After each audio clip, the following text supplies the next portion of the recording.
uno sabe que tienen los pacientes cuando dicen, doctor, es que yo tengo una llenura, una sensación, pero es ardor, no es ardor, pero es punzante, no es punzante, que es una sensación de un peso. Coño, ese es el paciente más difícil de diagnosticar y que normalmente hay que buscarle algo malo que no sea una simple gastritis. Vamos a hacerte la endoscopio, le hace la endoscopio. Coño, no conseguí nada, tú estás bien, tienes gastritis, protector gástrico, el tipo sigue perdiendo peso, dolor en la espalda y sensación de llenura. Cuando el páncreas crece, más de 3 centímetros, infiltra la papila duodenal. Se es operable hasta los 5 o 6 centímetros. Después de 5 o 6 centímetros, un tumor de cabeza del páncreas posiblemente no es operable, porque tiene infiltración de la arteria mesentérica y ya no es operable. El tratamiento de quimio y radio. Entonces, tenemos poco tiempo para hacer un diagnóstico de una enfermedad que es muy agresiva. Entonces, la dispepsia y el dolor de espalda son cosas que te tienes que orientar a que si tú no consigues nada por la vía digestiva, debes hacer un estudio que te permita ver retroperitoneo, que es de los estudios de imagen, eco, tomografía, resonancia. ¿Cuál te deja ver el retroperitoneo? Bien, la tomografía y la resonancia, porque los otros dos, el eco no te deja ver normalmente el retroperitoneo. ¿Qué ves tú en el eco para pensar que tienes una lesión de páncreas? Que las vías biliares están dilatadas. Entonces, eso es tu aproximación a que algo pasa en el retroperitoneo. Pero el páncreas a veces es muy difícil verlo por ahí. Entre la grasa, los gases y las cosas que tiene la gente, normalmente no se ve. ¿Okay?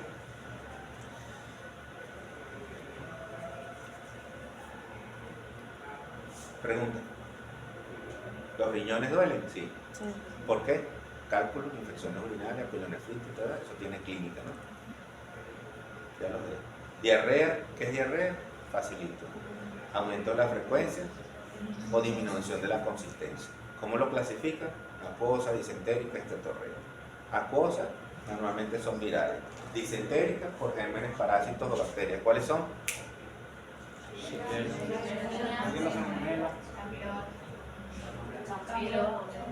¿A qué enfermedad neurológica se asocia el Campylobacter jejuni? Alzheimer. Muy bien, al Guillain-Barré. Y el Clostridium también. ¿Qué más? ¿Y parasitaria? Que produzca diarrea mucosanguinolenta.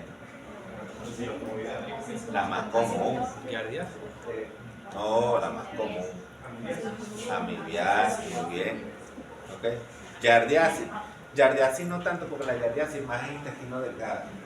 Mientras que la amibiasis además se ubican las úlceras en la ampolla rectal. La amibiasis produce una inflamación por infección, normalmente en la ampolla rectal. Por eso es que cuando tienen amibiasis hay dos signos clínicos que el paciente les dice, tú dices, tú tienes una amibiasis. Porque por la salmonela y otras cosas tú puedes tener diarrea mucosanguinolenta, ¿cierto? Pero ¿qué te da la característica primordial de que eso está ahí en el recto primordialmente? Que el paciente dice que tiene. ¿Cuáles son los dos signos o los dos síntomas que puede tener una amibiasis? Síntomas que tenga el recto. Síntomas que tenga el recto.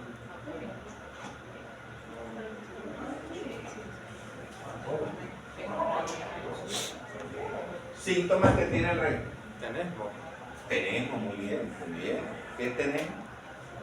Sensación de pujo, o sea, como que tiene heces, pero cuando va a evacuar, no va a evacuar nada. Exacto, es la sensación de que tú tienes algo en la ampolla rectal, pero no evacúa nada. Esos son los pacientes que dicen, doctor, yo me he sentado y me volví a sentar, pero no hacía nada. Pero sentía que el colon el recto se me... ¿Qué más? Tenemos rectal y qué más. ¿El otro síntoma? Proctal, que es dolor en el recto. ¿Okay? Puntada de la grosería, proctal. ¿Okay? Dolor en el recto. ¿Qué otra cosa pueden tener que duela en el recto?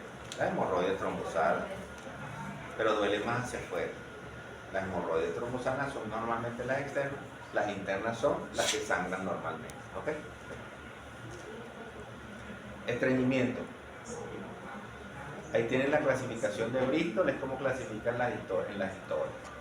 ¿Ya la han utilizado? Yo tengo una duda con eso porque yo tuve una paciente que tenía diarrea Y yo utilicé la escala de Bristol en la enfermedad actual. Y Bonelli me dijo que en la enfermedad actual no la podía poner, que tenía que ponerla en examen funcional.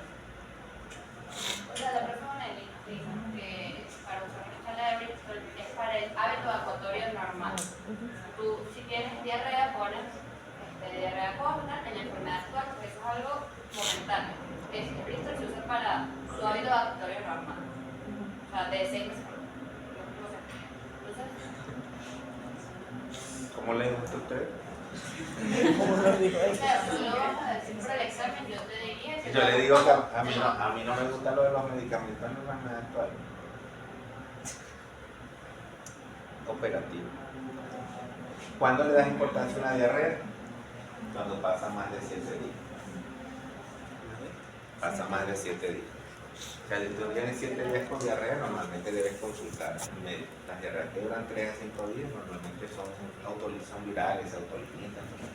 Claro, pero como sabes que si son virales o no, bueno, tienen que tener unas características. Si son acuosas como el moco, deberían ser virales, pero si la diarrea se transforma en moco y sangre, aunque tenga 5 días, no vas a pensar que es viral. O sea, deben hacer examen de heces, productivo, etc. ¿Cuándo le damos importancia a los síndromes diarreicos? Cuando son más de 21 días. Cuando son más de 21 días los síndromes diarreicos. Cuando la diarrea es más de 21 días, ya cae en el terreno de que es una diarrea crónica. Ya amerita estudio más adelante, ya sea gastroscopia, colonoscopia, lo que sea. Tienes 3 semanas con diarrea, tú tienes que preguntar si hay otras cosas asociadas a la diarrea crónica, por ejemplo, pérdida de juicio. ¿Okay? Características de las evacuaciones. Por ejemplo, la diarrea puede ser, doctor, yo hago pupú todos los días, pero es blandito 2 o 3 veces al día. Señora, ¿y eso es normal en usted? Yo antes hacía 2 veces al día, pero ahora hago 3. ¿Okay? ¿Y eso cuánto tiempo tiene? Tiene un mes. ¿Es una diarrea hipocrónica? ¿Sí? Su patrón normal era 2 veces al día. O sea, lo que modifica el estreñimiento no, de acuerdo al patrón de cada quien. Si ustedes hacen pupú cada 2 días, ese es su patrón. Ahora, cuando pasan 4 días, cambió el patrón. ¿Okay? Si hacen pupú 2 veces al día y cambió a 4 días, pero esos 4 días ahora las heces son como una cintica aplastada, entonces cambian las heces y tú dices, algo pasa en el trayecto porque está haciendo que el pupú sea blandito, achatadito. Imagínense una manga de hacer suspiro. Te cambian la manga. ¿Cómo se cambia la manga? Con las cosas que están adentro. Entonces puede haber un pólipo, puede haber una lesión ulcerosa del recto, puede haber una lesión tumoral del sigmoide que hace que el pupú sea aplastado y que tenga que tener mucho pujo. Entonces tengo pujo, tengo dolor abdominal del lado izquierdo, tengo evacuaciones ocasionalmente con sangre y ahorita hice una obstrucción intestinal. Tengo 60 años y tenía 2 meses perdiendo peso. ¿Cuál es el diagnóstico? Tumor de colon izquierdo. 60 años, no he perdido peso, cambié el hábito evacuatorio, ahora voy, si en vez de ir 3 veces al día, voy una sola vez al día, cada 2 días, y las heces son asintadas y a veces salen con sangre. ¿Cuál es el diagnóstico? Si no hay pérdida de peso, puede ser enfermedad diverticular complicada. ¿Cómo se complican todas las cosas en las vísceras huecas? Se estenosan, disminuye el dolor. ¿Cuáles son las complicaciones de la enfermedad ulceropéctica? 5. Que sangren, que se estenosen, que se malignicen, que se penetren y que se perforen. Esas son las 5 complicaciones de la enfermedad ulceropéctica o de una úlcera péptica. Que se estenosen porque hace fibrosis, que sangre porque hace una úlcera y sangre, que se malignice porque tanta inflamación hace que haga un cáncer, que se penetre, que es una penetración de una úlcera, es cuando de una víscera hueca se pega con una víscera sólida. Por ejemplo, una úlcera penetrada al páncreas, que es el duodeno, hace que puedas tener una pancreatitis, porque hay una comunicación entre un tejido que es una víscera hueca y el sol. Ahora, una perforación es cuando sale al contenido intraabdominal el aire, porque la úlcera se rompió. ¿Okay? Entonces está libre en la cavidad peritoneal. Entonces, ¿cuáles complicaciones de la enfermedad ulceropéctica? Son esas. Eso se lo preguntan más en cirugía. Lo de la clasificación de las evacuaciones, esos son los criterios de Roma que se hicieron. Se hicieron los criterios de Roma para que la gente que tenía un patrón de evacuación regular o tuviese síndrome de intestino irritable, ¿cómo determinar cuál es el patrón de la evacuación? Sí, podría ir en infuncional, si es una evacuación normal. Pero si tú también dices, bueno, ¿cómo le digo bonito a alguien que las heces se clasifican o son heces asintadas? O son heces que ahora son tipo diarrea. Pero normalmente es por la diarrea, no va en las enfermedades actuales poco consigues con estreñimiento, las enfermedades actuales. No le das tanta importancia. Puedes usar en la de funcional. ¿Okay? Porque tú dirías, ¿qué cosas de esas puedo utilizar para la diarrea? Diarrea siempre va a ser así. O así. Aquí en esta para arriba, del 6 para arriba va a variar la frecuencia. Mientras que esto, cuando ya es líquido, tú vas a variar aquí si tienes o no tienes moco. Entonces, pareciera una clasificación más funcional. Si tú tienes un síndrome diarreico crónico, tú vas a decir, ¿cómo es este síndrome diarreico crónico? Voy a ver si tiene heces con sangre, si no tiene heces con sangre. No deberían ser heces claras, porque si son claras normalmente son por cosas virales. Pero puede haber en algunos pacientes síndromes diarreicos crónicos o síndromes diarreicos crónicos por causa viral. Sí, en los pacientes con SIDA o pacientes inmunocomprometidos pueden tener infecciones por citomegalovirus que producen síndromes diarreicos. ¿Okay? Eso es para los diarreicos virales. La barriga, así, cosas comunes en todo. Así que se puede producir por muchas causas. Disminución de las proteínas que hacen el efecto oncótico o del albúmina. O sea que en los síndromes de malnutrición pueden estar. En problemas que sean de bomba, como la insuficiencia cardíaca, puedes tener pequeñas cantidades de ascitis, derrame pleural, ascitis, edema, esas cosas. Pero en preferencia, la ascitis es una cosa que debe tener implícito la parte gastrointestinal. O sea, esas ascitis a tensión casi nunca se producen porque no hay daño a nivel intraabdominal. Porque si fuese por una trombosis de la vena cava o de la vena porta, vas a tener implícito la cavidad abdominal, no tanto arriba a nivel del tórax, que es la parte cardiovascular y pulmonar. Entonces, ascitis netamente es uno de los signos clínicos de hipertensión portal. Es una acumulación de líquido y más nada. Las causas, si son asociadas o no a problemas hepáticos, y qué hacemos para afinar el diagnóstico. Hacemos una paracentesis. O sea, todo paciente que tiene ascitis, una de las cosas y el método que se hace más para llegar al diagnóstico es una paracentesis. Diagnóstica o terapéutica. ¿Qué es diagnóstica? Saca 20, 30 cc de litro. ¿Qué es terapéutica? Saca 4 litros, 5 litros para ver cuáles son las características. ¿Cuáles son las características que pueden tener los líquidos? Bueno, uno de los primeros que ve es el color. ¿Cuál es el color normal del líquido? Bueno, la ascitis no es normal en ninguno de los casos, pero sí cuando está.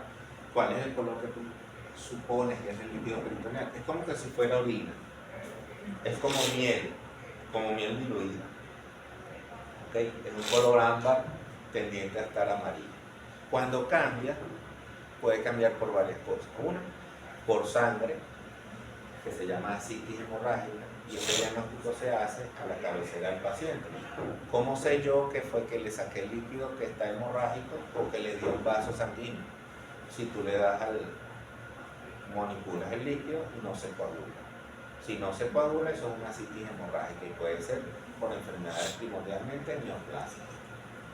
Las otras características del líquido son ascitis pilosa, que son por obstrucciones del sistema de linfático. Entonces, ascitis pilosa es cuando se rompe o cuando aumenta el contenido de colesterol y líquidos en el líquido. ¿Cómo aumenta el contenido de líquidos en un paciente con ascitis? Porque hay obstrucciones de los conductos torácicos superiores, de la vena ácido, o que hay plastrones ganglionares que impiden que la linfa como tal circule hacia donde tiene que ir.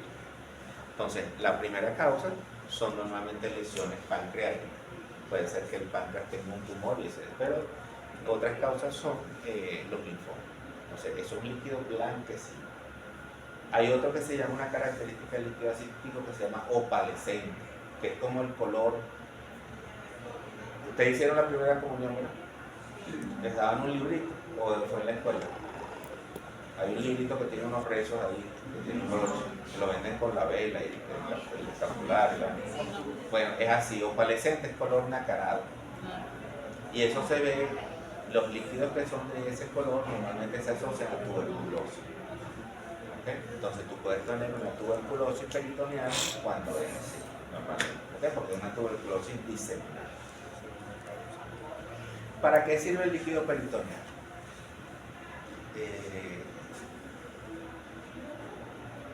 Sácala, tápala ahí, ponle una cosita, o no le ponga eso, ponle un papelito, ponle la libreta. Eso no se cierra.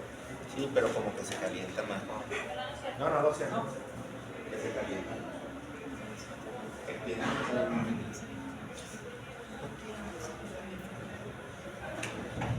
Lo más importante del líquido, que no pegue. Lo más importante del líquido peritoneal es de la paracentesis, es el gasa. El gasa que es el gradiente del líquido, del albúmina célica con la albúmina del líquido peritoneal. Como un gradiente es una operación matemática, que es un gradiente. ¿Cuánto grado de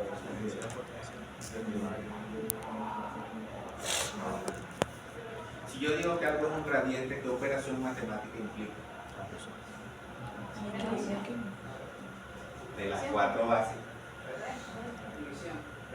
una recta.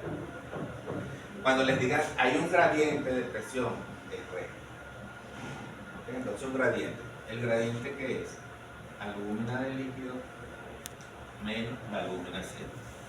O viceversa, como ustedes lo quieren. Si ustedes tienen un gradiente que es mayor o igual a 1.1, piden que es un líquido de alto gradiente. Los líquidos de alto gradiente son los que suceden normalmente en hipertensión portal. Y esa hipertensión portal se puede ver por cirrosis hepática, la causa primordial. Alto gradiente también se ve en enfermedades que tienen aumento de la circulación general, como de la boleta, entonces insuficiencia cardíaca, congestiva, enfermedad renal. Puedes tener un líquido de alto gradiente, que ese valor es más de 1.8. ¿Qué es lo más importante sacar líquido? Antes era ver las características. Lo otro que se hacía era que hacía un exudado trasudado, pero ya ese término no se usa como se usan los criterios del líquido del derrame pleural, que todavía se usa si es un exudado o un trasudado. El líquido abdominal poco reacciona o se produce pus y esas cosas, de hecho casi nunca se consigue pus, a menos que sea una víscera. Entonces los líquidos que son de bajo gradiente son los que tienen menos de 1.1. Entonces en esos líquidos menos de 1.1 son pocas las cosas. Las 3 causas primordiales son carcinomatosis peritoneal, tuberculosis y micosis profunda. Entonces, con el líquido peritoneal ustedes tienen el 99% del diámetro. En una prueba fácil que hacemos con un laboratorio sencillo. Si tienen insuficiencia cardíaca, le va a dar alto gradiente.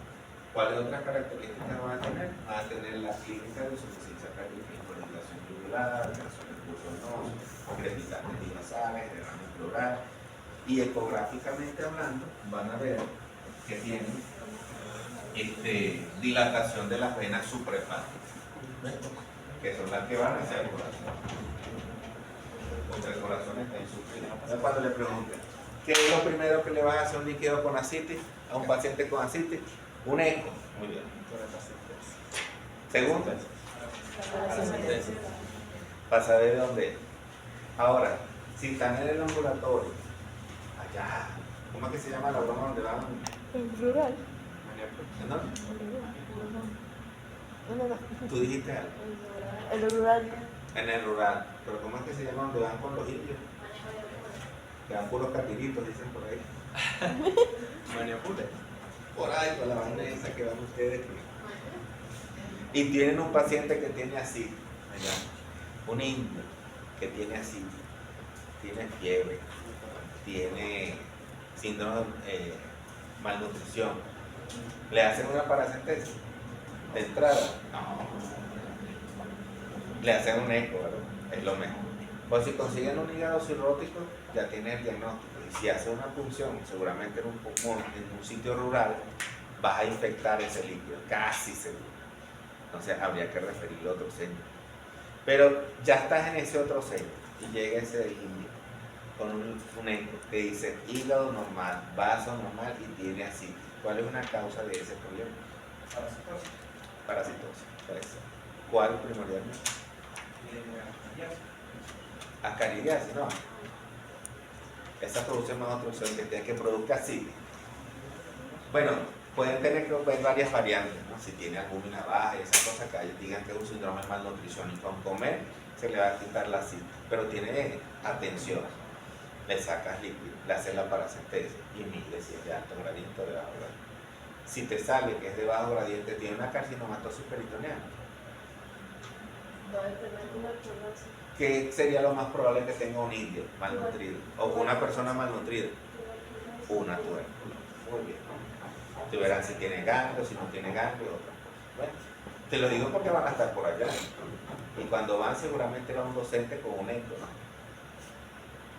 Y cuando van a esas visitas, ¿quién ha ido a las visitas? Levanten la mano. De aquí de este salón no ha ido nadie.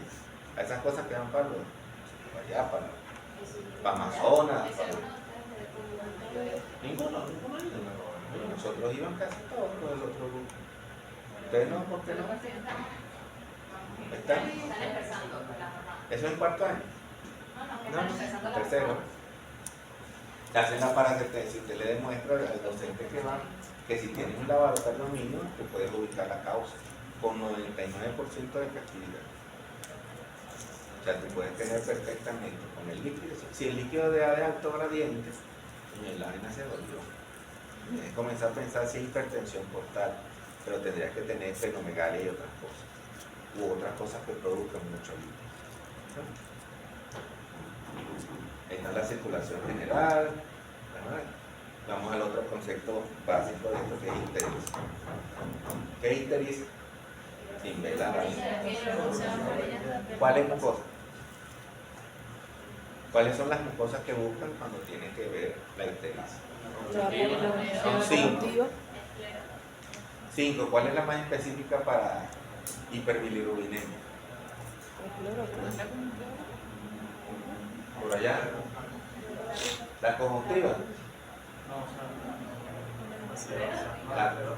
¿Cuál? La esclerótica.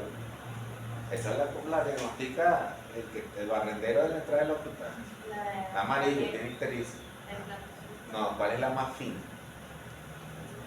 Segunda línea. Allá, mi amiga ya de...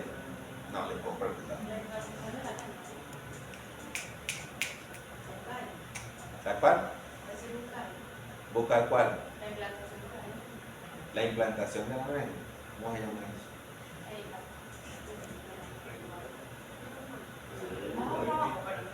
¿Cómo se llama la implantación por debajo de la lengua? Frenillo. Frenillo se llama una broma por allá de los hombres. Coño, si es por debajo de la lengua, ¿cuál es el término? Sublingual. Muy bien. Y más específica que eso. Allá, que estás cómodo allá. Te podemos comprar una bichita de ponerle a los asientos de los carros ahí para que estés más cómodo. ¿Por qué le digo cuál es la más específica? Porque ictericia es la presencia de color amarillo en las 5 mucosas más importantes, que son la esclera, la sublingual, la de los carrillos. ¿Y cuál es la otra? ¿Qué es un carrillo? El cachete. ¿Ustedes le han dado un beso en el carrillo? Pobrecita. ¿De verdad tú no sabías lo que eran los carrillos?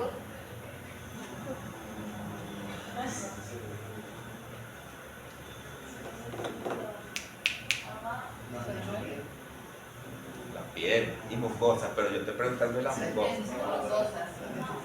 ¿Cuál es la otra mucosa? Tú puedes que quieres participar. Muy bien, esa es. No es la más específica, pero es una de las 5 mucosas. Y ella hizo así en el pelo.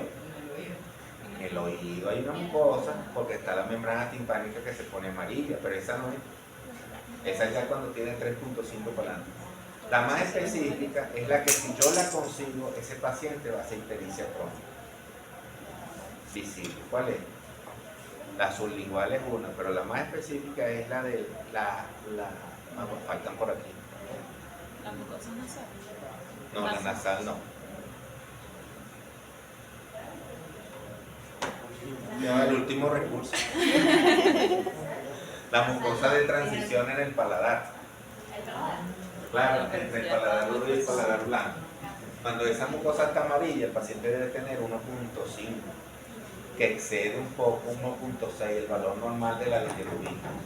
Ya después las otras se ponen amarillas, por eso te digo, si tú le ves la esclera ya, no, la esclera está amarilla, no, por eso el diagnóstico lo hizo hasta mi abuela, que tiene tiricia. Pero cuando tú estás en el examen físico de un paciente que tienes la mucosa un poco amarilla, te vas a poner peor dentro de poco. Aunque la gente va a la consulta porque se ve amarilla, las hepatitis, a menos que se haga un laboratorio y se haga 1000 de transaminasa. La gente no va hasta que está amarilla. Porque lo que ellos se ven en el espejo es lo que van a ir a consultar. ¿Okay? Entonces, ¿por qué es la más específica? Porque si yo la busco y la tengo amarilla, casi seguro ese paciente tiene ictericia. Ahora, pero la coloración amarillenta en la piel, si se me colorean amarillo las palmas y las plantas de las manos, ¿en qué enfermedad pienso? Las palmas y las plantas. ¿Ponen qué? Amarillas. No hay mucosas que están amarillas. A veces puede hacer un poquito la mucosa sublingual, pero normalmente el paciente tiene las manos y las plantas amarillas. Las plantas y las palmas. Porque si digo las plantas de los pies, es una redundancia. Como medias para los pies. Es hiperbilirrubinemia. Las dos son hiperbilirrubinemia, pero ¿cuál? La de las palmas y las plantas normalmente es directa o indirecta. Indirecta. ¿Por qué? Por hemólisis. ¿Ok? O por por hipervitaminosis, beta-caroteinemia. La gente que consume mucha lechosa, zanahoria, amarillo, naranja, mango, pueden producir coloración o pigmentación amarilla de la palma y de la gente que toma mucho Red Bull, bebidas energizantes, bebidas para ponerse un poquito más activos cuando van al gimnasio. Esas cosas producen, las cosas que tienen amarillo pueden producir esa coloración amarilla sin tener ningún problema hepático. ¿Cuál es la hiperbilirrubinemia más severa? La que puede producir daño de verdad. ¿La directa o la indirecta? ¿Cuál? Pero tú. ¿Cuál? ¿Directa o indirecta? Indirecta. ¿Por qué? Porque está diciendo que, por ejemplo, la indirecta, que es la de la presencia y pigmentación de manos y pies. No, esa no es la pregunta. Si tú estás amarillo y tienes la bilirrubina directa, tienes un paciente, ¿cuál quisieras tú que tuviera alta? ¿La indirecta o la directa? En cuanto a malignidad. Yo diría que la indirecta. Yo preferiría que No, que tuviera... estuviera alta la directa en vez de la indirecta. ¿Cuál preferiría? Si usted tiene un paciente amarillo, Porque la directa ya está muy joven, como usted, en la flor de la vida, y llega con la bilirrubina, llega amarillo, y tú le vas a meter el PNL laboratorio, ¿cuál desearías tú, gracias a Dios, que sea esta? La directa. ¿La cual? La directa. No, está jodido. La indirecta. La indirecta. Claro, pero la que es grave es la directa. Claro, pero ¿cuál deseas tú? Yo te puedo decir la indirecta, que sea tú le puedas decir al paciente, no, eso es porque estás comiendo mucho melón, mucho zanahoria. Jodido cuando es la directa, porque la directa, ¿qué implica? ¿Qué implica que tengas la bilirrubina directa alta? ¿Oye? ¿Cómo? No, esa es la indirecta. indirecta. La directa, ¿qué implica? También el No, porque Que es conjugada.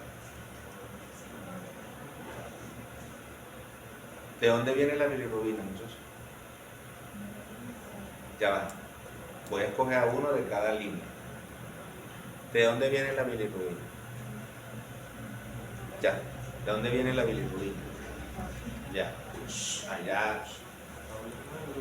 Bonita, ¿sí? Tú eres la muchacha más bonita de este salón. Por eso, porque te consideras que eres bonita.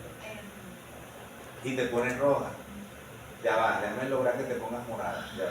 Déjame decirte esta cosa. ¿De dónde viene la bilirrubina, muchachos? Ahora sí, clase B. Perdimos el tiempo. del metabolismo del Tenemos grupo 3 años caminando. Hígado. M. Del metabolismo del grupo M. ¿De dónde? ¿Cómo se produce la bilirrubina indirecta? La indirecta. La bilirrubina, ¿cómo se produce? Dime.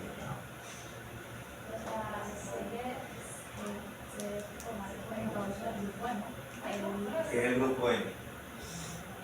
¿Qué es el grupo M? No, el grupo M, el grupo M. ¿Qué es el grupo M? ¿Está ahí? ¿Qué pasa? Habla, correcto.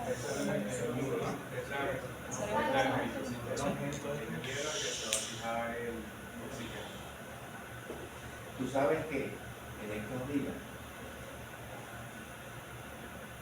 como los moros tuvo el interés, pero lo resolvimos también, la directora y yo, que me regaló ¿Qué le regaló, profe? un libro, se llama Alma de Profesor. Y ese libro,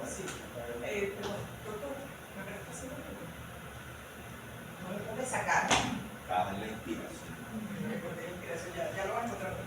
Te hice una pregunta y ya van a utilizar la pregunta. En el hígado. El grupo de ajá, ¿cómo es? O sea, cuando el glóbulo rojo se rompe o es degradado, lo que sea, el grupo M queda expuesto, este se metaboliza y forma, o sea, es una serie de pasos que no recuerdo. ¿Por qué no se acuerda? Que es su fisiología. Ay, porque nuestra fisiología fue Eso es fisiología del sistema hematopoyético. complicada. ¿Cierto?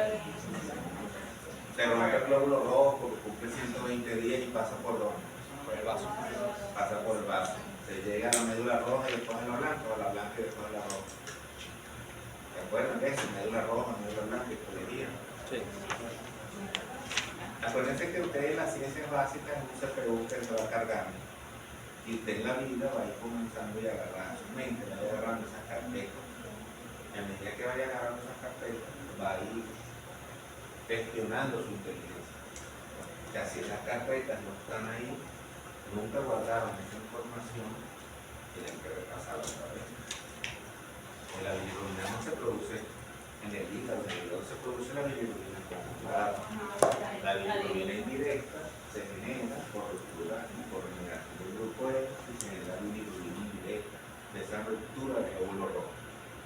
Entonces, en la ruptura del glóbulo rojo hay bilirrubina indirecta y LDH. Esa bilirrubina indirecta que se genera después del paso del glóbulo rojo por el vaso va a necesitar un transportador porque ya queda flotando. Entonces, el transportador de esa bilirrubina indirecta es la albúmina. Entonces, la albúmina, cuando tienes un paciente que está baja, ese paciente puede experimentar pequeñas elevaciones de la bilirrubina indirecta sin ser patológico. ¿Cierto? Entonces, en insuficiencia cardíaca, tú también puedes tener con la turbulencia generada en la masa gástrica, ruptura de glóbulos rojos que pasan por válvulas incompetentes o por ventrículos que están disfuncionales y van a romper ese flujo laminar por donde pasa el eritrocito y va a generar bilirrubina indirecta. Entonces ustedes no tendrían jamás la explicación de por qué un paciente me pregunta que yo tengo insuficiencia cardíaca con el suyo de la bilirrubina, pero es la indirecta. ese era eso, ¿no? Pero me dice que el hígado está fallando, claro, y eso sería excepcional. Porque la bilirrubina indirecta implica generalmente la ruptura de los glóbulos rojos o cambios de flujo. Los pacientes que se le hace un tips por hipertensión portal siempre tienen bilirrubinemia indirecta. El paciente que tiene un stent cardíaco no puede tener bilirrubina indirecta porque es un tubo que está en un flujo laminar que altera ese flujo. Se rompen más glóbulos rojos y genera más bilirrubina indirecta. Si la albúmina está baja, ¿qué va a pasar? Va a haber más bilirrubina indirecta circulando. Entonces, cuando usted mete la aguja para tomar una muestra de sangre, la va a agarrar en el tubo y entonces va a reportarle en la tinta hiperbilirrubina indirecta. Entonces, tú puedes tener bilirrubina indirecta alta porque aumenta la expresión del glóbulo rojo, porque hay turbulencia en el segmento de la parte macropoyética, o porque la albúmina está baja. Si la albúmina no la mejora, no va a mejorar el transportador. Después de que se pega con la albúmina va, que se genera en el hígado, va y llega al hígado y deposita la bilirrubina directa a nivel de los sinusoides hepáticos. Y entonces ahí viene la glucosilación de la bilirrubina. Se transforma al pasar por los conductos biliares en bilirrubina a través del hepatocito. Y después se genera esa bilirrubina directa, pasa a través de los sinusoides hepáticos y llega al conducto biliar microscópico. Entonces, cuando pasa eso, va y de manera anterobra se va a vaciar del hepatocito en los conductos biliares microscópicos. Y de esos conductos biliares microscópicos se van a ir pegando, y se van a ir formando un conducto biliar más grande. Y va a llegar a tomar los conductos biliares intrahepáticos. Los conductos biliares intrahepáticos, y esos conductos biliares intrahepáticos no son visibles a menos que estén son normales. Entonces los conductos biliares intrahepáticos llevan esa bilirrubina y a través del sistema de espirato que existe anatómicamente en los conductos biliares, él va a llegar de forma espiralada hasta la vesícula. ¿Cómo llega a la vesícula? La vesícula no está pegada a un cable a la bolsa como tal, ¿cierto? Porque allá hay ácidos biliares, ¿cierto o no es cierto? ¿Cierto, verdad? Ahí está. Del hepatocito van los canalículos biliares que están del lado derecho, del lado izquierdo, llegan los conductos biliares, se van haciendo los conductos grandes y se forman los conductos biliares derecho, izquierdo y se forma el hepático común. Cuando yo tengo una obstrucción en los conductos hepáticos, es que voy a ver la dilatación de las vías biliares hepáticas, pero si no, yo no las veo. Esa bilirrubina llega por aquí, por los conductos hepáticos, ¿verdad? Fíjense, aquí está uno, se conjuga en los conductos hepáticos primordiales, que son los sustentos para los colangiocarcinomas. Los conductos hepáticos. Llegan y se forman más grandes y la bilirrubina viene bajando con un flujo distinto y llega aquí y a través de un sistema de espiral que existe en la vesícula biliar que vieron en anatomía en algún momento, ella absorbe esto hacia acá y se va llenando de ácidos biliares. El conducto hepático tiene un flujo de bilirrubina hacia acá o de ácidos biliares que queda comandando cuando le quitan la vesícula del paciente. Entonces, por eso la colecistectomía no es una cirugía que tiene que causar daño en el flujo hepático de un paciente con bilirrubina, porque los conductos hepáticos van a comandar este drenaje. ¿Cuál es la ventaja? Que la vesícula, cuando ustedes comen, hace así, que hace que le caiga bilirrubina. No solamente eso, sino que hace que no tenga diarrea. Cuando le quitan la vesícula, le tienen como 4 meses con diarrea, porque llegan los alimentos y no hay ácidos biliares suficientes para que causen o hagan la digestión. Entonces, muchachos, fisiopatológicamente, fisiológicamente, eso es lo que sucede cuando un paciente tiene. Si no comprenden el proceso de donde se genera la bilirrubina, ustedes van a ser unas personas simplistas en la vida, porque ustedes amarillo, hígado jodido. No. Amarillo, laboratorio, bilirrubina, ¿cuál es? Tengo 1.8 de bilirrubina indirecta, no tengo ninguna afección cardíaca, ni nada en el vaso, ni nada. Debe ser una enfermedad que se llama síndrome de Gilbert porque tiene transaminasas normales. Pero eso lo tienen que saber ustedes. Si no, La gente va a buscar sus enfermedades en el celular, que es lo que acaba de decir la doctora que va a pasar. Es verdad. Pero mientras tanto tenemos que trabajar. Mientras ese momento llegue. Cuando la inteligencia artificial ya todo el mundo la tenga, la gente va a ir con el diagnóstico. Nosotros vamos a ser unos facilitadores de salud. Es verdad, eso va a pasar. A lo mejor para suerte. Ahí le resta importancia tener clase.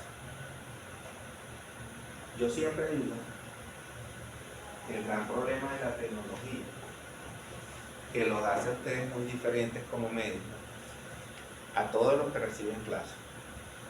Entonces, no sé cómo es en Argentina, con mi amiga, pero todos los que reciben clase de un profesor que trata de compartir experiencia y trata de explicarles esto, siempre van a estar más formados que el que se tuvo que leer la cosa. ¿Cómo lo sé? Porque mis compañeros, los que se fueron para Estados Unidos, que presentaron sus exámenes, sus docentes le preguntan por qué los pacientes en Estados Unidos prefieren que los atiendan médicos venezolanos. Digo venezolanos porque de verdad tengo experiencia con los venezolanos. Porque tiene otro sentido crítico de la medicina, no un tipo que solamente estudió como ustedes ven en los programas de televisión, como ven en el Dr. House, que es una parodia de la medicina, una cosa que es ensayo y error, jamás tratar de hacer cosas antes de ensayar. Fíjense, vean un capítulo de eso. ¿Qué pasa siempre? Aplican una terapéutica y el paciente comienza a fallar por otra vaina, ¿cierto o falso? Sí. ¿Ustedes ven que nosotros somos? Si no la hacemos bien, porque quizás mal bien lo explicamos, pero nosotros tenemos que saber de dónde vienen las cosas, porque ¿cómo comprenden ustedes? Sí, yo voy a decir cómo comprenden. Ustedes no vienen de cirugía, pero cuando vienen de cirugía, es dolor abdominal y ictericia, vesícula o no vesícula. ¿Qué hacen si más? Ya son esto. ¿Está dilatado o no está dilatada la vía biliar? No está dilatada la vía biliar y no tiene cálculo en la vesícula, va a medicina. A ver qué coño tiene. Yo no quiero que ustedes sean así. Yo creo que cuando ustedes se sienten a los pacientes en un escritorio o antes de pedir los exámenes, sepan que tienen. La idea es que lo sepan antes, porque estén orientados. Entonces, para la experiencia, es indispensable que estudien. Lo voy a poner después de ustedes, voy a poner indispensable que estudien. No. Se supone que en tercer año ustedes tienen un manejo de la fisiología y parte de la fisiopatología. Medicina debería darse en cuarto año. Están muy jocosos. Lo que pasa es que ustedes lo vieron, fueron a esa clase, sacaron 18, 19, fueron preparadores de bioquímica y preparadores de fisiología. Y yo lo he visto aquí. Y no se acuerdan de esa vaina, porque se lo dieron mal. ¿Por qué anatomía falla? Porque yo me retiré de ese profesor de anatomía. Yo daba anatomía. Porque me parecía que era malo con los estudiantes. Es ponerle unas láminas, hacer unas preguntas, una vaina que jamás le dije el sentido para la medicina. Léelo, ustedes vean, no es que yo sea crítico, no soy bien. Y luego un carajo de pesado mucho. Pero yo le decía, y se lo voy a decir, coño, Sheila, no puede ser así. Tú no puedes poner en una resonancia a un muchacho que está saliendo del bachillerato y le vas a decir qué es eso. Y yo le decía, ¿qué se lo digo? No, pero que ellos tienen que saberlo. Coño, ¿cómo lo vas a saber si no lo conocen? Pero esto ya lo vieron. Entonces, fisiología, de química no sé para qué la vimos, pero bueno. A mí me rasparon bioquímica y fisiología, las dos. La reparé las dos y pasé. Me la rasparon las dos como el punto falso. Todavía fisiología con examen de selección simple, que pasaba un mes y todavía la gente estaba reclamando, y ya tenía un 14 y después bajé a 10. No hay así porque salieron los reclamos que sacaba un artículo de que algo de la cátedra. Y creo que eso todavía sigue así. Sí. Uno no sabe la nota hasta un mes después. No es la ciencia básica orientada a lo que va a ser después. Pero tienen que tener algo de bueno porque son exitosos. Después que pasan de aquí, son éxitos. Cuando presentan sus exámenes para afuera, ustedes que cuando están afuera, les va bien. ¿Por qué? Porque tienen que aprender a pensar. Entonces, si no manejan el básico, tienen que manejar. Entonces, yo les voy a hablar de ictericia, que no saben de dónde tiene la bilirrubina, por lo cual me hace que les tengo que pedir un día otro día para hacer las maniobras semiológicas, que no va a ser mañana, porque yo los martes no trabajo, el miércoles yo voy a tener el examen. De la semana que viene yo voy a pedir ese lunes. Así sea a las 7:30 de la mañana. Para hacer el complemento de las cosas y ver si estudiaron un poquito. ¿Okay? Porque si no es lo que les importa, ¿qué les importa únicamente la experiencia? Claro que les importa, yo soy internista. Me importa saber si un medicamento hace que tengas prurito, por ejemplo. ¿Qué es importante, indispensable para el diagnóstico? Si hay dolor abdominal o no. Ictericia sin dolor, o es muy malo, o no hay tiro. ¿Por qué es muy malo? Porque la ictericia silente, si ven en los libros de semiología, es la enfermedad que produce que un paciente se ponga con color amarillento de piel y mucosa, pierda peso por una enfermedad que es un colangiocarcinoma.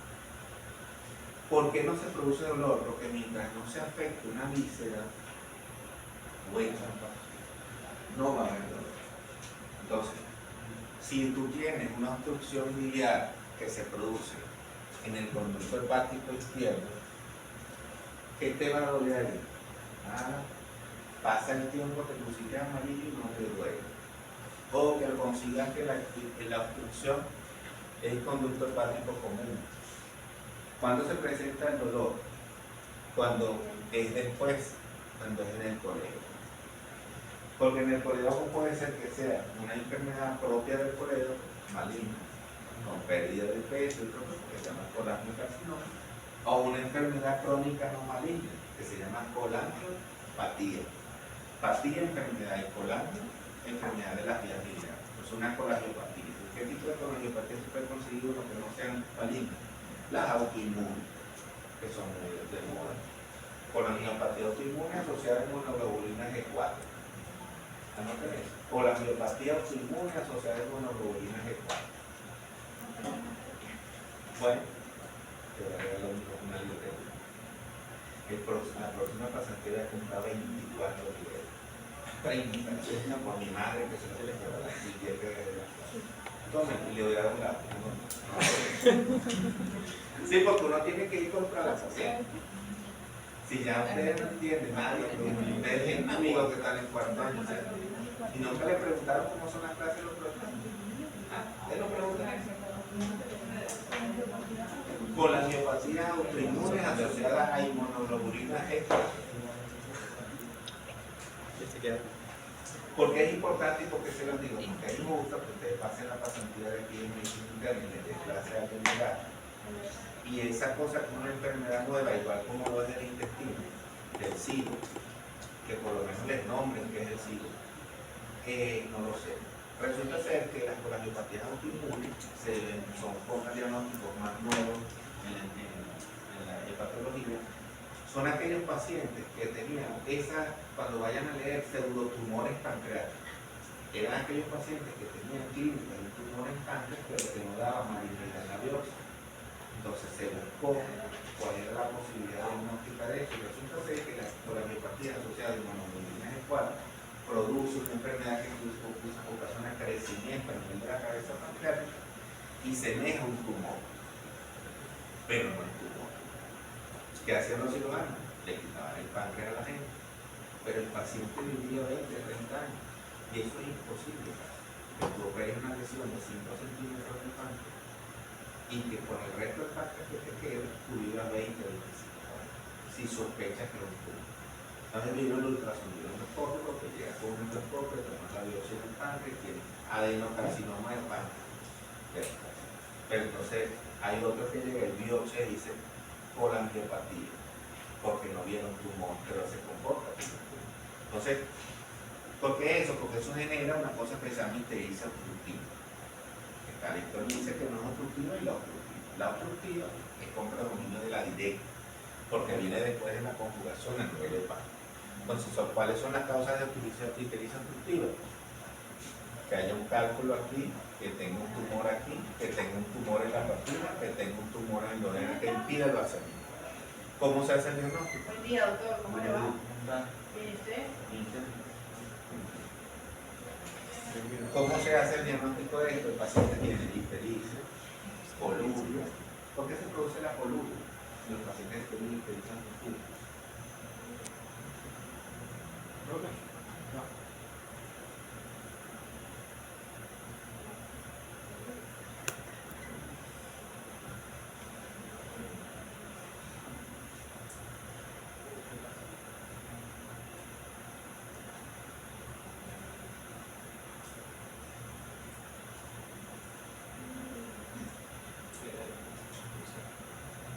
¿Para qué existe esa bilirrubina directa? Para ser excretada por los riñones. Muy bien. Muy bien. ¿Te das cuenta que los gastroenterólogos sí se ríen? ¿Ustedes saben que a mí me pusieron a presentar el examen aquí? Como profesor de medicina interna. Yo soy internista de aquí y ya lo he presentado cuando era el profesor de arte. Me mandaron a presentar otra vez porque como tenía su especialidad, me presenté la medicina interna. Mira, la coluria es lo primero que le va a decir el paciente cuando tiene una hepatitis aguda viral. Porque va la gente a la consulta.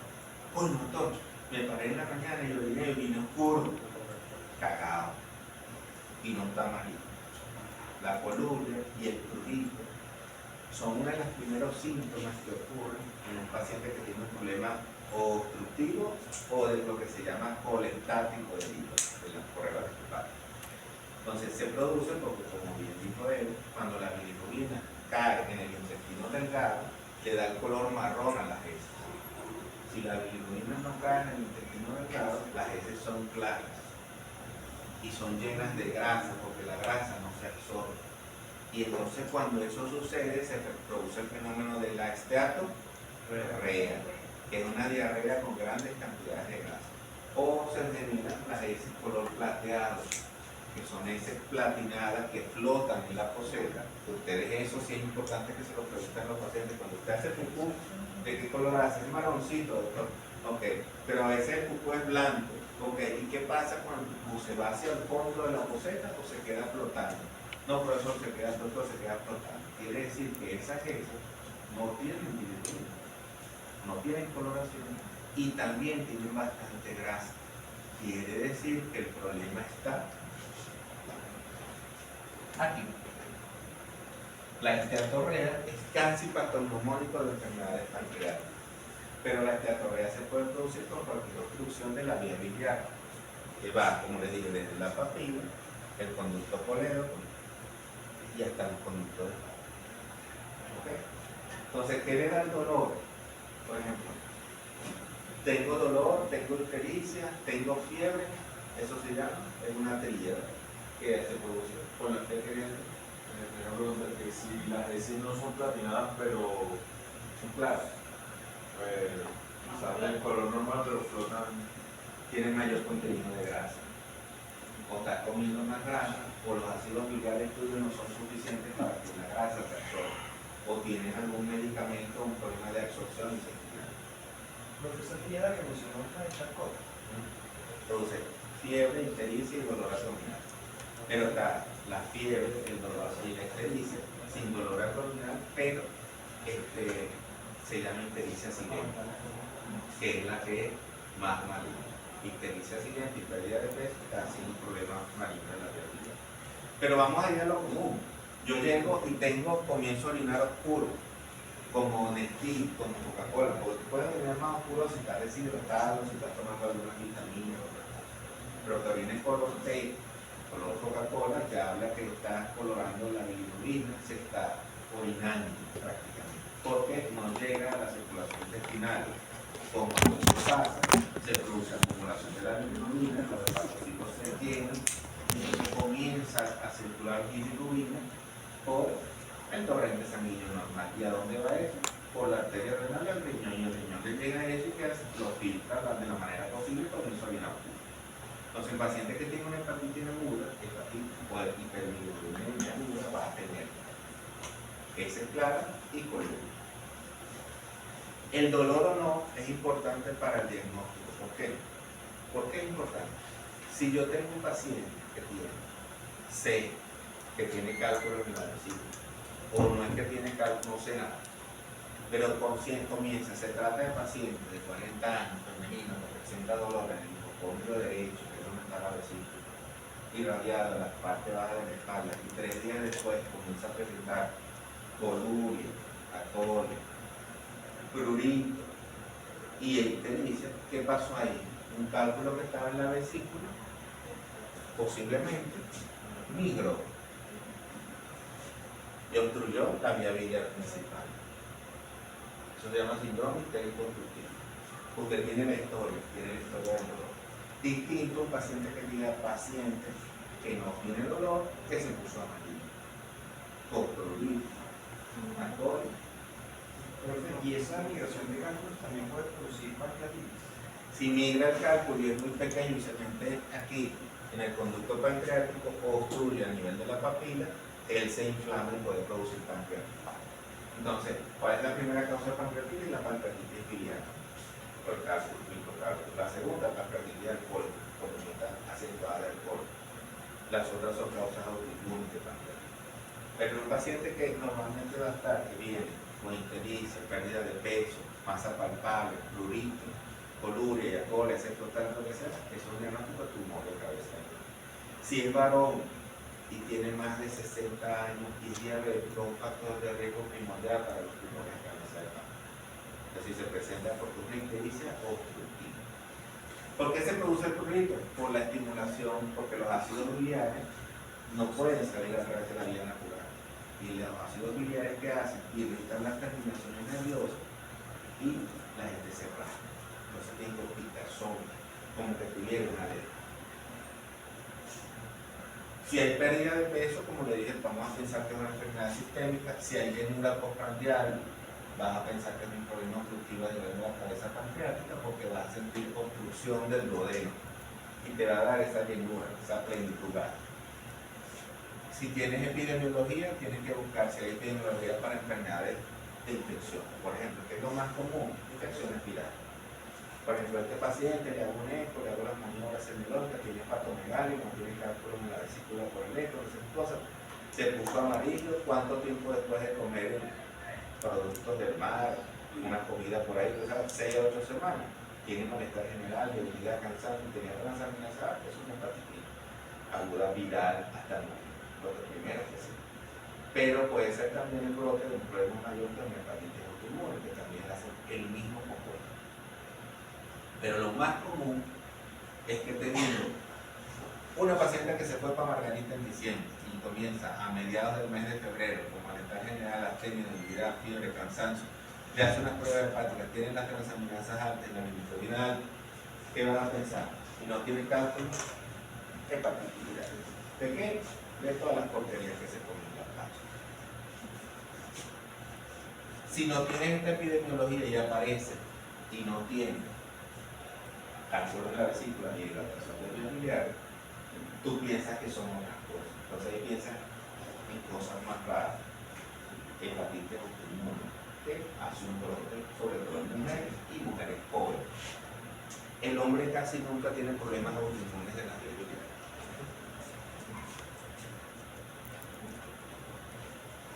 Ya vamos a terminar.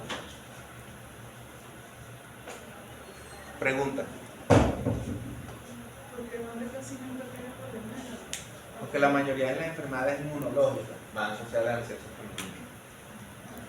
Fíjense, ¿quiénes hacen tiroiditis de Hashimoto? ¿Quiénes hacen lupus? ¿Quiénes hacen enfermedades inmunológicas de la médula? La mujer tiene una tendencia mayor a fenómenos inmunológicos, solamente por el sexo. El hombre tiene más enfermedades que producen neoplasia, cardiovascular, Pocos hombres van a tener lupus.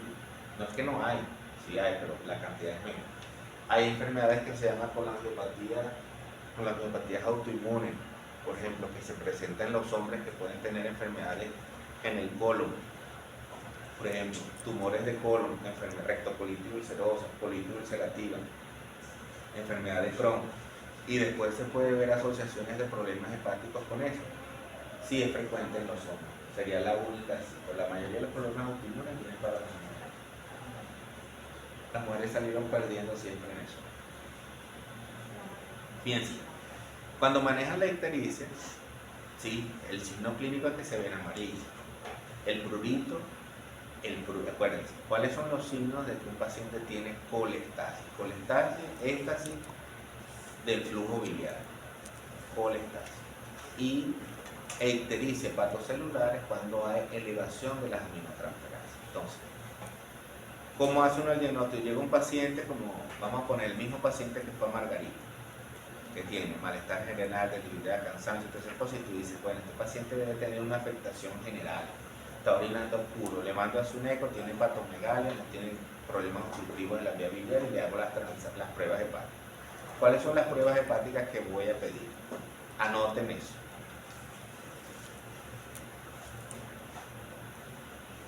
¿Qué es lo que llamo yo el perfil hepático? Lo que le pido, AST y ALT. Pongan aparte, AST, uno arriba del otro. AST y ALT. Esas son las que definen la ictericia hepatocelular. La ictericia colestática la definen la fosfatasa alcalina, que es la ALP, y la GGT. ALP y GGT. Ok. Entonces, existen los dos grandes patrones de las enfermedades hepáticas, la hepatocelular y la colestasis. Entonces, diferentes enfermedades pueden producir alteración de los patrones. Por ejemplo, ejemplos de enfermedades que producen alteraciones hepatocelulares, o sea, transaminasas o aminotransferasas altas, hepatitis virales A, B, C, D y E. Hepatitis autoinmune, producen alteración de pruebas hepáticas, que son AST y ALT. Ejemplos de enfermedades que producen patrones colestáticos sin tener obstrucciones biliares, médicos. ¿Qué cosas producen toxicidad? Las cosas que producen toxicidad hepática, por ejemplo, la ingesta de medicamentos que producen toxicidad a nivel hepático. La toxicidad a nivel hepático uno la asocia más con patrones de colestasis. O sea, comienza este paciente a tomar atorvastatina para la enfermedad cardiovascular. Profe, el alto consumo de vitamina A no produce también lo que sería la ictericia. ¿Cómo es la diferencia de...? Bueno, porque una hiperbilirubinemia predominio de la indirecta y puede tener coloración amarillenta de las palmas y las plantas. Eso fue lo que dijimos al principio. Sí, pero como está nombrando lo del otro caso de la colestásica. Claro, pero las vitaminas, eso es cuando tienen toxicidad hepática. Porque fíjate, si estamos hablando de las vitaminas, yo les dije bien claro que las vitaminas no necesariamente están pasando a nivel hepático. Están produciendo ictericia porque causan hemólisis. ¿Ves? Entonces las que producen toxicidad sí pasan por el hígado y pueden tener transaminasas o aminotransferasas altas, pero lo que predomina es el patrón colestático. O sea, cuando ustedes ven un paciente, mire, yo soy hipertenso y diabético, acudo a la consulta porque me hice un examen de sangre y tengo la alteración de las pruebas hepáticas. ¿Cuál es la primera pregunta que tienen que hacerle? Señora, ¿usted alguna vez le habían dicho que tenía las transaminasas altas? No, doctor, en mi vida me habían dicho que tenía las transaminasas altas. Okay. Entonces, vamos a pedirle las pruebas. Entonces, las pruebas son AST 80, ALT 90, pero tiene fosfatasa alcalina en 600 y GGT en 550. ¿Qué le pregunta siguiente? Entonces, señora, ¿hay algún cambio en las medicaciones que usted tuvo? Sí, doctor. Hace 2 meses el doctor me dijo que tenía que ponerme atorvastatina, que las estatinas son uno de los medicamentos que más produce toxicidad hepática. Se trata de pacientes de 14 años con síndrome febril, trombocitopenia asociada a una serología positiva para dengue. Tiene 7 días de enfermedad y entonces hace, posterior a esto, con unas transaminasas normales, comienza a tener alteraciones de la prueba hepática con patrón de colestasis. ¿Cuál es la hipótesis más probable? ¿El dengue tiene toque hepático igual que todas las enfermedades virales? Sí, puede tener aminotransferasa alta. Pero el patrón que predomina es el colestasis. ¿Qué se les ocurre que puede haber pasado?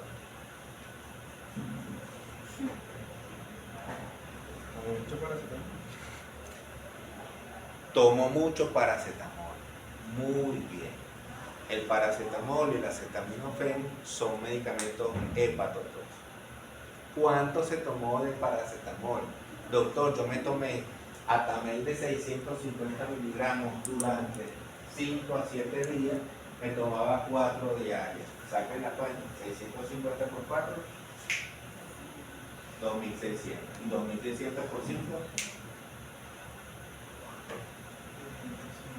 2600 por 5.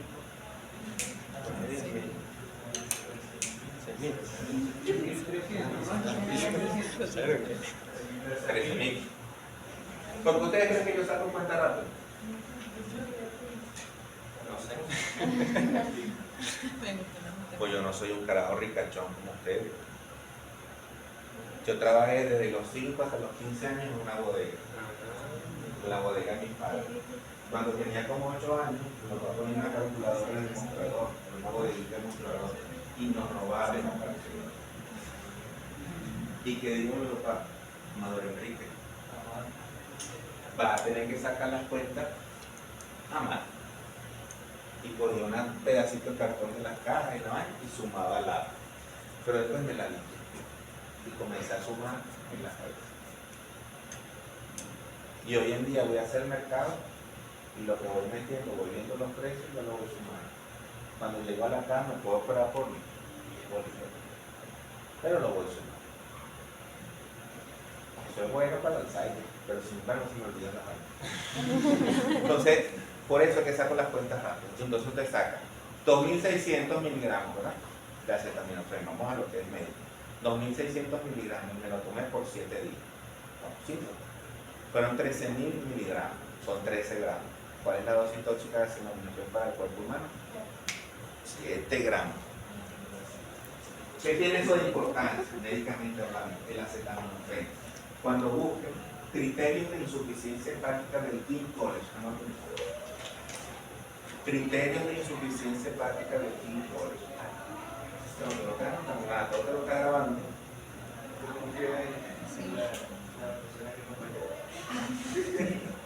Criterios de Y le insuficiencia. pagan.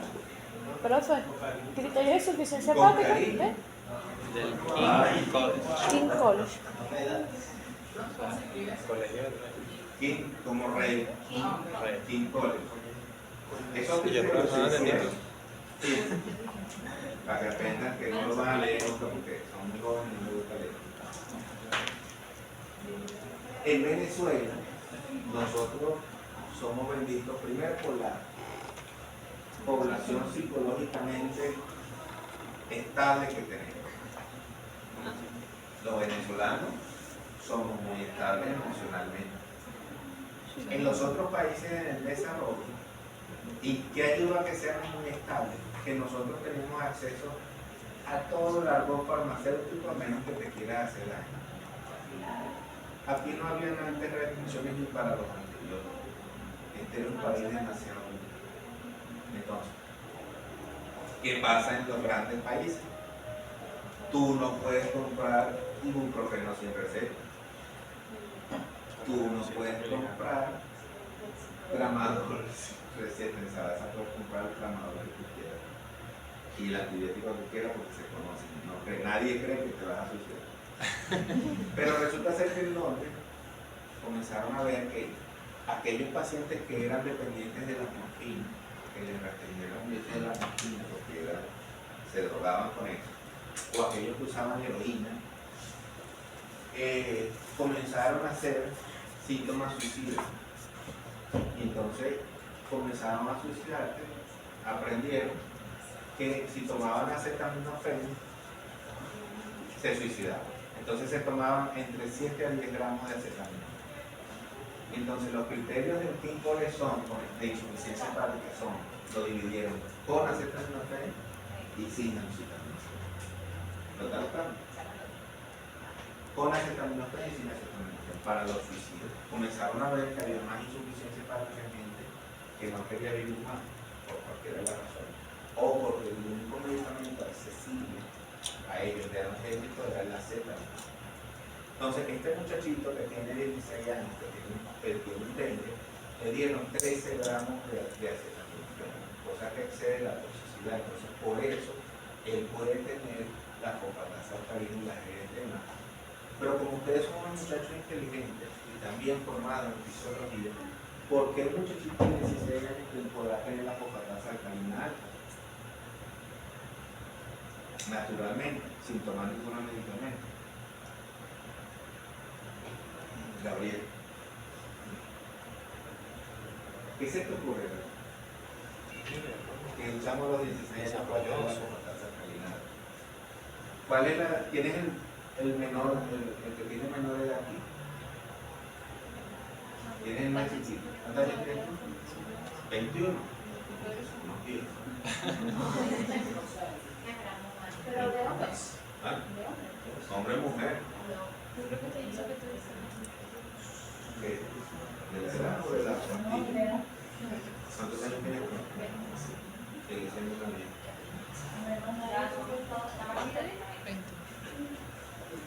No, no está mal.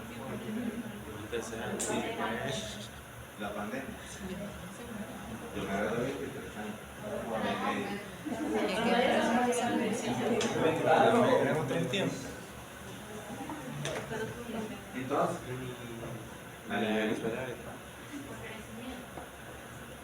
bien, que ese celular funciona. ¿Por crecimiento cómo es eso?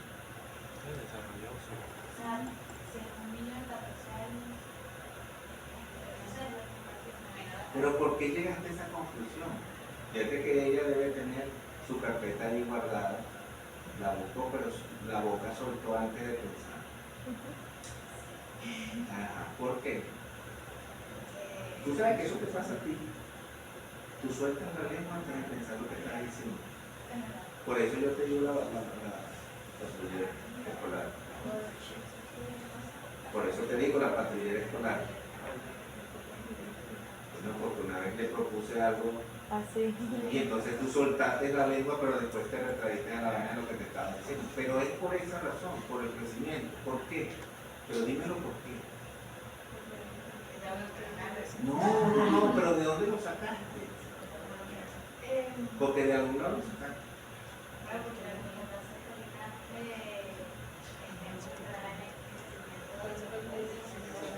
Ajá. De la pubertad. Muy bien. Se libera La durante el respuesta es- crecimiento se puberá. La respuesta es porque en un chamo antes de los 21 años los núcleos de osificación todavía están abiertos y la resorcionosa para el crecimiento de los huesos largos está activa todavía.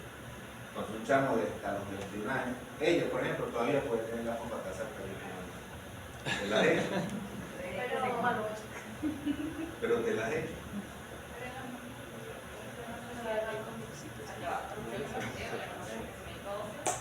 Empiezan a cerrar a partir de la pubertad, ¿no? No, era hasta los 21. Hasta los 21. Pero el crecimiento es mucho menor. O sea, entiendo que a partir de la pubertad empiezan a disminuir considerablemente. Ustedes tienen a su hermanito que tienen 8 años, van por ahí, le hacen una prueba para que tienen la fosfatasa alcalina alta. Por eso es que les mandan a hacer la radiografía de la mano para ver cómo está Exactamente. y retrasar la curva. Que fue lo que le hicieron a un jugador famoso que es. Él tenía fosfatasa alcalina alta, pero no crecía. Los papeles en ambos sexos, porque o En sea, ambos sexos. hasta los 21. Ay, ¿tú no creces? No, pero es que como tal habían dicho que hasta los 18. Entiendo. Al revés, 18 no. Hasta los 21 es para los dos sexos. O sea, tú puedes tener fosfatasa alcalina alta considerada normal ahí. Igual que en las mujeres embarazadas. Las embarazadas pueden tener fosfatasa alcalina alta. Lo que no puede tener una embarazada nunca es las transaminasas altas.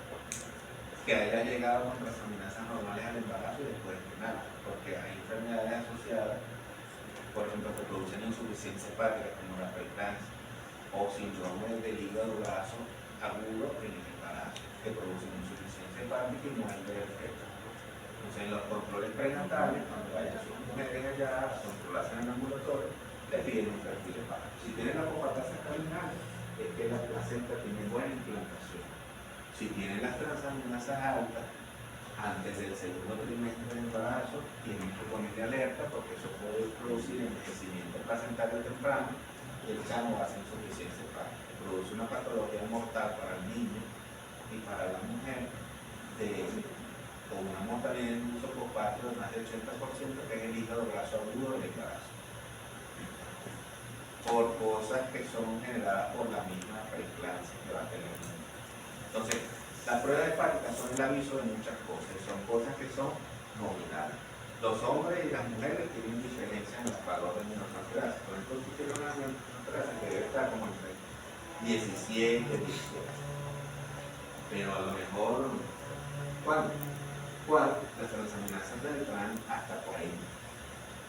¿Ves? Porque el hombre, la contractura, pero las mujeres tienen menor valor. Entonces, ver una muchacha como tú que tenga transaminasas, por ejemplo, en 50 y se sienta mal, tú vas a pensar, ¿cuánto es lo normal por el peso y el sexo de ella? 17 y 18. Si tengo 50, tengo 3 veces el valor. Entonces, es decir, que tenga 50 él o tenga 50 pues diferente. Porque eso va asociado al sexo. ¿Cierto? Entonces, las transaminasas te dan cosas hepatocelulares.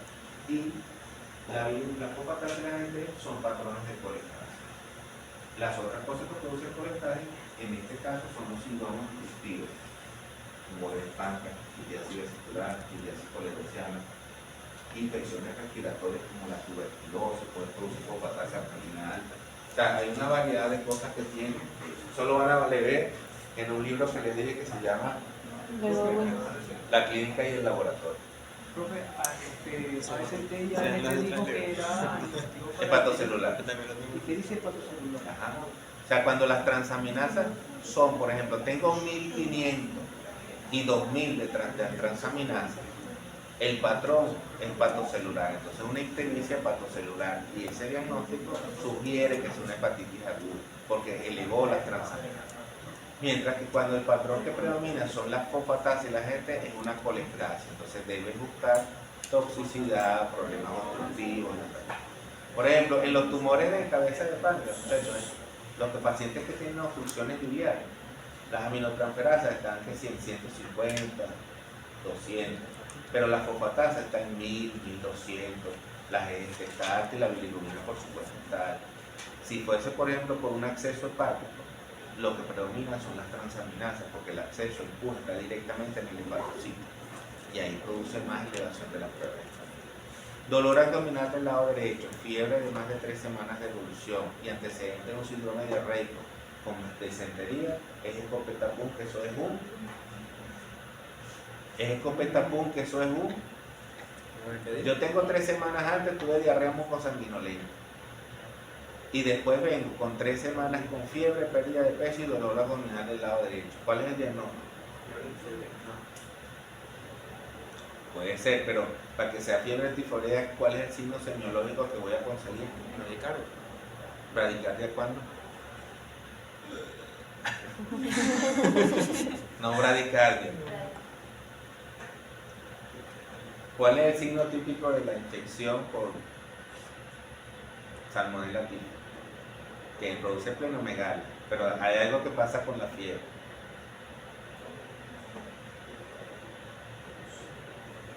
Es una disrupción entre la frecuencia cardíaca y la temperatura. Cuando estamos febriles nos sube la frecuencia. Cuando él tiene 39 y tiene 80 de pulso, eso habla más de que tiene una fiebre tifoidea. Está bien, pero eso no produce dolor en el lado derecho. Dolor del lado derecho después de tener unas evacuaciones con sangre. La niña bonita. Vamos a ve así. ¿Cómo pensaría, coño, el profesor loco? Profesor, primero. Me dicen eso. Tuve 3 semanas con diarrea con moco y sangre. Tú dices, ¿qué me produce diarrea con moco y sangre? Que ya lo dijimos. La chilena, la vaina. ¿Cuál es el otro?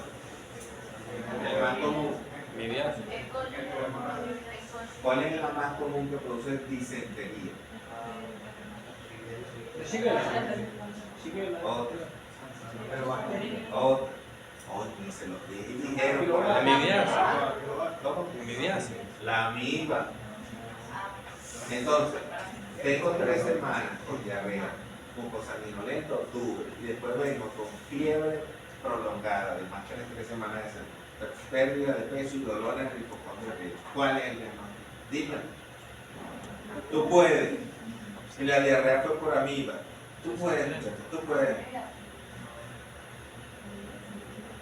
¿Cómo se llama si tiene dolor en el lado derecho? Coño, que la clase cómo comenzó, que duele del lado derecho. Que duele del lado derecho. El apéndice, ¿no? Ajá. Cabecita. Ajá, hígado.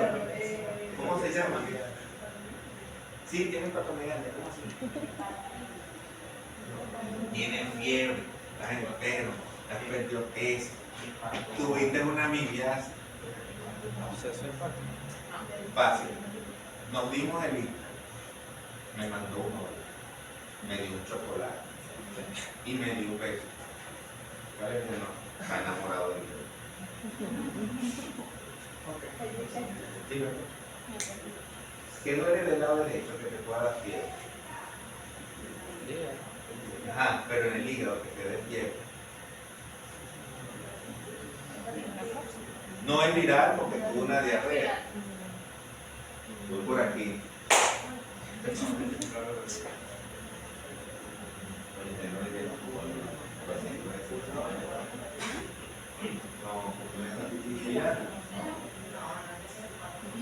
¿Cómo?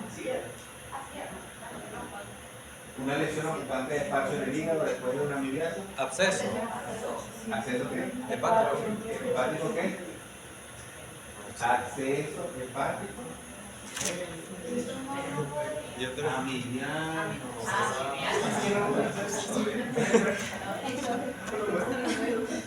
Nunca había escuchado eso. Acceso hepático amibiano. No. Ustedes, ¿quiénes se leyeron los grandes síndromes? No completo. Para examen. En fiebre, ¿te lo leíste? Algunas cosas. Casa de fiebre de origen desconocido. Gastrointestinal, ¿cuál es?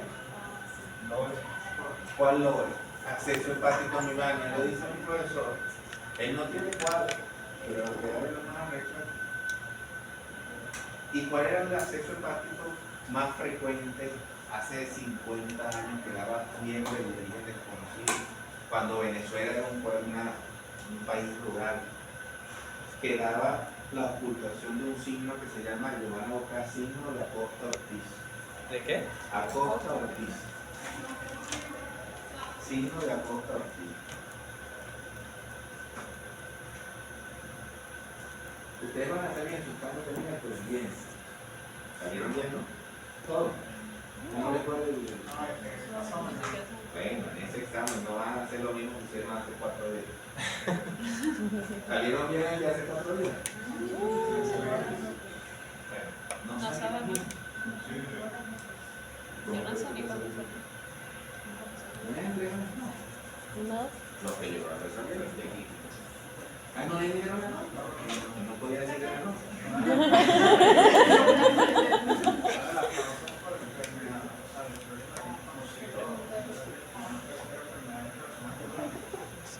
¿Por qué? Sí, pero no es el punto. ¿Qué enfermedad produce fiebre de origen desconocido? De las zonas rurales, cuando había pobreza, hambruna. ¿Ah? Muy bien. El signo de Acosta Ortiz es la ocultación de los ruidos cardíacos en el lóbulo derecho del hígado cuando se produce un acceso único hepático de más de 10 centímetros, que era normalmente un tuberculoma. Pero el signo, los accesos hepáticos medianos se pueden ver. Usted pone aquí en el hipocondrio derecho, pone el estetoscopio y se escucha el ruido cardíaco que se transmite. los accesos de cáncer. Causa de quiebre de origen inflamatorio. ¿Ok? Mucha información. Sí. Dejamos hasta aquí. Pero no hipocondria. Porque eso es algo muy básico. Eso se lo saben ustedes. No, hombre, si está más chinga, eso tiene desde 2018, pues yo hablo más de lo que se hace. Vamos a aclarar una cosa, un punto final. Los vómitos, es una ladilla. Pero ¿para qué sirven los vómitos? No me la Es un reflejo de que hay algo que no está bien, o que hay algo que se puede mal. El nómito, ¿cuál es donde se marca centralmente? El nómito, ¿en qué núcleo? A nivel de la protuberancia del bulbo.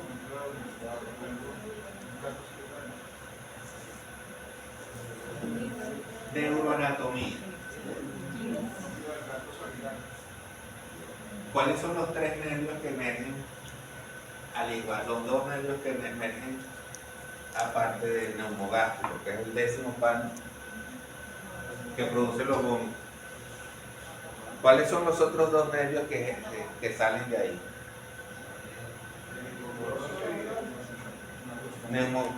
Se llama esneglo. ¿Se acuerdan que todo viene de a tres nervios? Este es esneglo, espinal, neumogástrico y glosofaríngeo. De ahí viene. ¿Está bien? ¿Quién fue su profesor de neuroanatomía? ¿Y eso se lo vieron así? La salida de los nervios. Sí, pero que venían en como una cápsula. Es negro, espinal, neumogástrico y glosofaríngeo. Es una cápsula. Y de ahí se da que el núcleo de los ganglios basales. Y de ahí se origina el nervio. ¿No le digo entonces? No.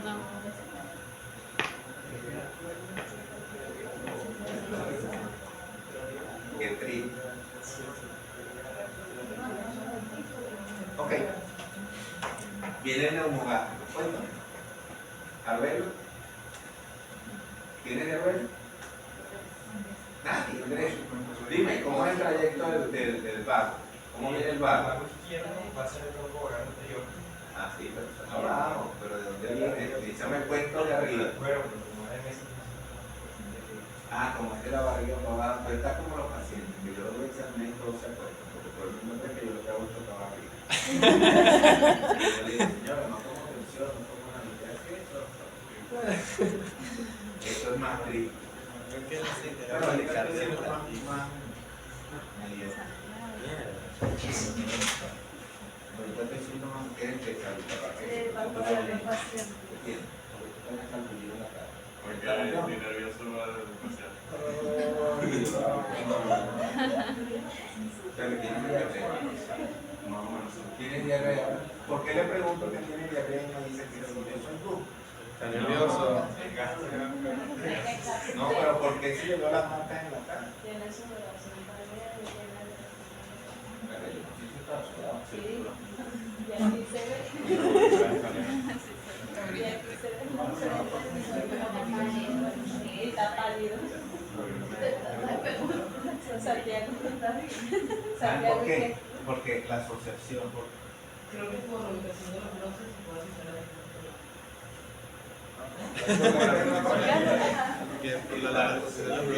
¿Por qué se producen esos brotes a él? Por nervios, ¿verdad?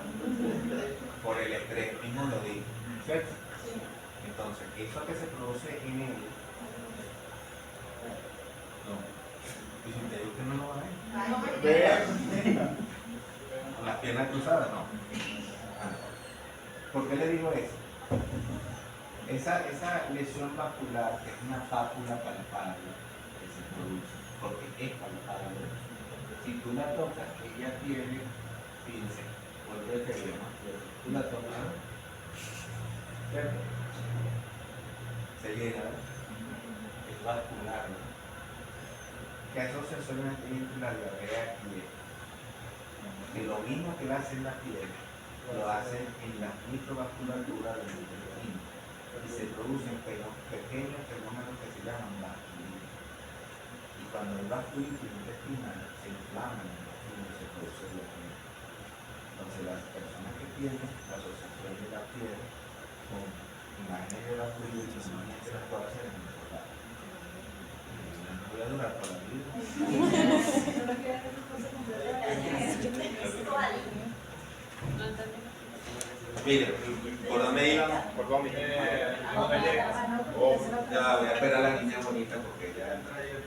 Mira, yo no sé dónde sacó lo del crecimiento. ¿Cómo lo sacó? Por la edad. Estamos en el trayecto del vago. O fuiste muy inteligente y vivo, porque dice, bueno, lo único que puede tener este chamo es que por la edad esté creciendo todavía. También, porque eso se llama inteligencia. Los vómitos. Listo, ahí está el estómago, ya saben dónde están, ya saben dónde están las células parietales, saben dónde no debe normalmente haber úlceras. ¿Qué pasa con el estómago y los vómitos? Los vómitos son un síntoma que muchas veces y las náuseas los pasamos así como un concomitante, vienen después del concomitante. En la enfermedad actual, cuando está una cosa, un síntoma después del concomitante, uno no le da mucha importancia. Concomitante no está dejando de llegar cansancio por lo que consulta y se ingresa. Pero antes están los síntomas cardinales, fiebre, dolor abdominal, tos, expectoración, todas esas cosas. Entonces los vómitos y vómitos. Pero ¿cómo le sacamos la cuba al vómito? Si son antes de comer o después de comer. Pero en lo que son, que no tienen nada que ver, si son en el poquetazo o no. Que es el que queda afuera y es la clasificación. No tiene nada que ver con la comida, sino que presentaste vómitos cuando tenías cefalea. Entonces eso quiere decir que los vómitos son sin náuseas. Entonces esos vómitos sin náuseas son un aumento de la presión Intracraneal. intracraneal. Muy bien. Por otra razón. Sacando esos vómitos, tenemos los que son antes de la comida o después de la comida. ¿Cuáles son los que pueden ocurrir antes de la comida? Bueno, que tengan que ver, porque normalmente el vaciamiento rápido está constante. Si ocurre un vómito antes de la comida, debe ser por alguna razón. Y la causa primordial del vómito es preprandial. Matutino es el embarazo, porque es debido a causas hormonales, porque se produce mucha hormona.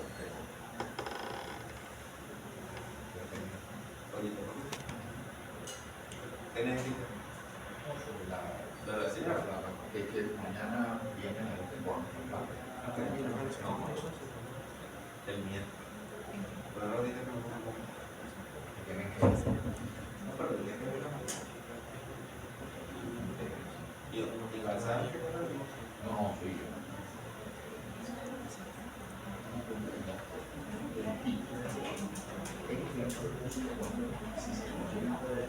Sí, lo va a poner caldera.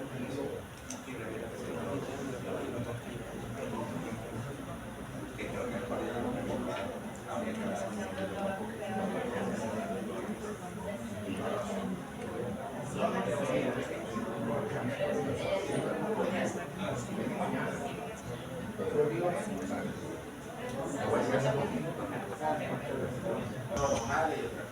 no es porque se llegue, pero cuando se llega, que son postprandiales, ¿cómo lo ubicamos? Porque se supone que al caer la comida en el estómago tenemos que ver cuánto tiempo después aparecen los vómitos, ¿cierto? Es la única forma de ubicarlo. Entonces la digestión normal cuando pasa el píloro después que comes es más o menos después de una hora. Entonces existen los vómitos que son tempranos y los que son tardíos. ¿Cuáles son los tempranos? Los que ocurren antes de los 15 a 30 minutos.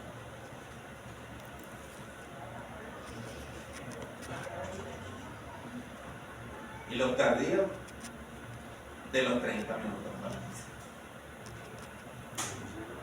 Si es una lesión que está en el estómago y produce náuseas y produce vómitos después que comes y ocurre antes de que sean los 15 minutos, debe estar de la mitad para arriba. Si es que ocurre después entre los 30 y los 60 minutos, seguramente ya pasó el píloro. Entonces, ¿cómo ubican anatómicamente ahí? Bueno, las cosas que pueden obstruir el tracto de salida gastrointestinal después del píloro, que son, ¿qué órganos puede obstruir el flujo gástrico o gastroduodenal después del píloro? El único, ¿cuál es? Un solo órgano, el páncreas, que llega ahí la papila y cuando crece, oprime. Postprandial tardío. O ubicar que hay un problema del estómago que ocurre después de que el paciente ya pasó estos 30 minutos. Entonces, se trata de pacientes masculinos de 60 años de edad que requieren enfermedad actual hace 2 meses, cuando comienza a presentar dispepsia, llenura con evacuación más pura, tipo melena, pérdida de peso de aproximadamente 4 kilos y vómitos postprandiales tempranos. Ajá. Puede ser el contenido alimentario o puede ser vómitos o regurgitación. Regurgitación es el alimento parcialmente digerido, pero no es vómito. ¿Por qué no? ¿Por qué no es vómito la regurgitación?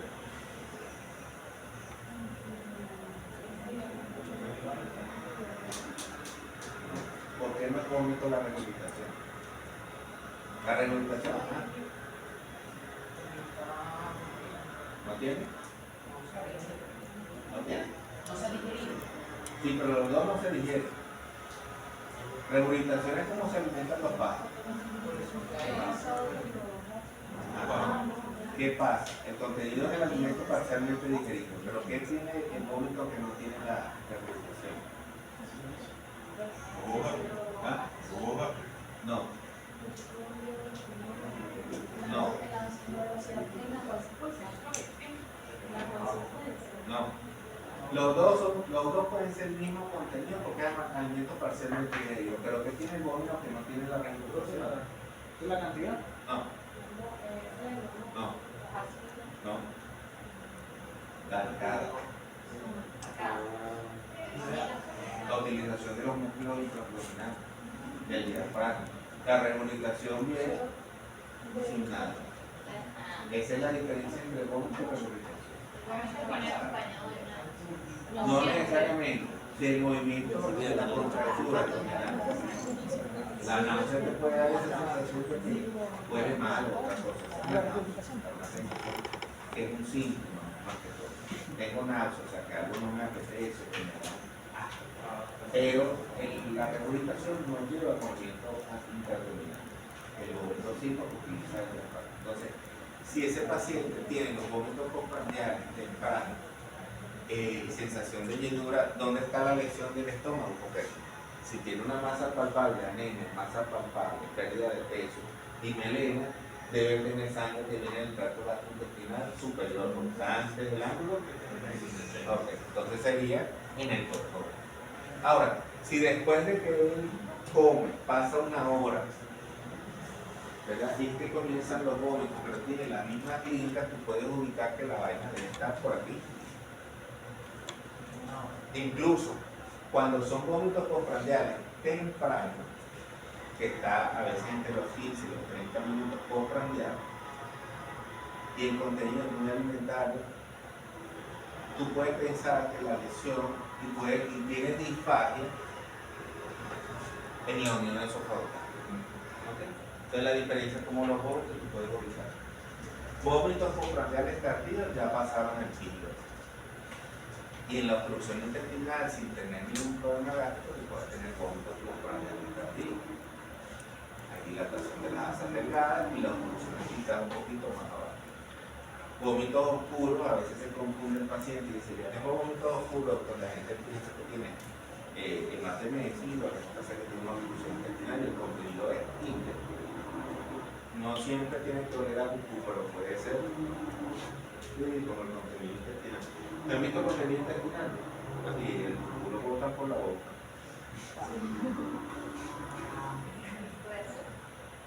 Es común. Se ve negro, se llama vómito fecaloideo. Fecaloideo. Ya me cansé. Víctor, saque una hoja.